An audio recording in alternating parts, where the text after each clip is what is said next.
Sino to? Tita Charito, si Aida po ito. Wala akong panahong makipag-usap sa mga traidor na katulad mo. Goodbye. Sandali lang, huwag niyo ibaba ang telepono. May sasabihin ako. May alam ako tungkol kay Giselle. May nalalaman ako tungkol sa manugang niyo. Ano ba naman, Aida? Lumang tugtugi na yan. Ang tagal-tagal mo nang binabandera yung sikreto na yan. For all we know, ginagamit mo lang yan para makaganti ka kay Giselle kasi nilaglag ka niya. Aminado ako na talaga nagagalit ako kay Giselle dahil siyang may dahilan kung ba't ako nakulong eh. Pero tita, totoo na may nalalaman ako. At eto ha, hindi lang tungkol kay Giselle. Kasama din ang apo niyo, ang tagapagmana na si Darlene. Hayop ka! Huwag mong masama-sama rito si Darlene, ha? How I wish hindi siya kadamay. Pero, kasali siya, tita eh. Paano yan? Sige. Nakikinig ako. Aber, ano ang sikretong yan? Nakakagulat ang impormasyon na alam ko, Tita Charito.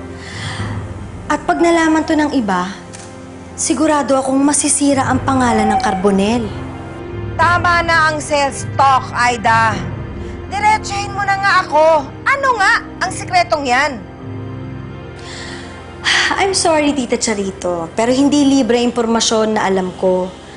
Bayaran niyo muna ako. Tita, mura lang naman eh. 10 milyon. Tapos, ibibigay ko sa inyo ang impormasyon na kailangan ninyo. At hindi niyo na rin ako makikita. Kailangan niyo yung gawin dahil pag hindi niyo ginawa yun, pupunta ako sa press at sasabihin ko ang baho ng buong Carbonell. Hibang ka ba? O iniisip mo na ako ang hibang? Bakit ako magbibigay ng 10 milyon? Na hindi ko naman alam kung totoo ang sinasabi mo o hindi? Tita, sorry pero kailangan mo lang talaga magtiwala. Alam mo, kailangan mo talagang gawin yan dahil pag hindi, masisira ang pangalan ninyo. Pati ang buong negosyo nyo. Let me think it over. Kakausapin ko si Ziggy regarding this. We'll get back to you. At kapag napatunayan ko na ikaw nanloloko lang at gusto mo lang akong hututan, buhay ang kapalit mo, Aida. Believe me, tita. It's worth your time para sa offer ko. Pero tita, wait lang.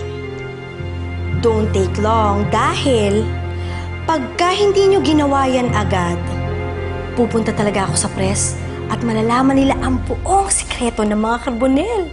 Magmamadali silang malaman yun.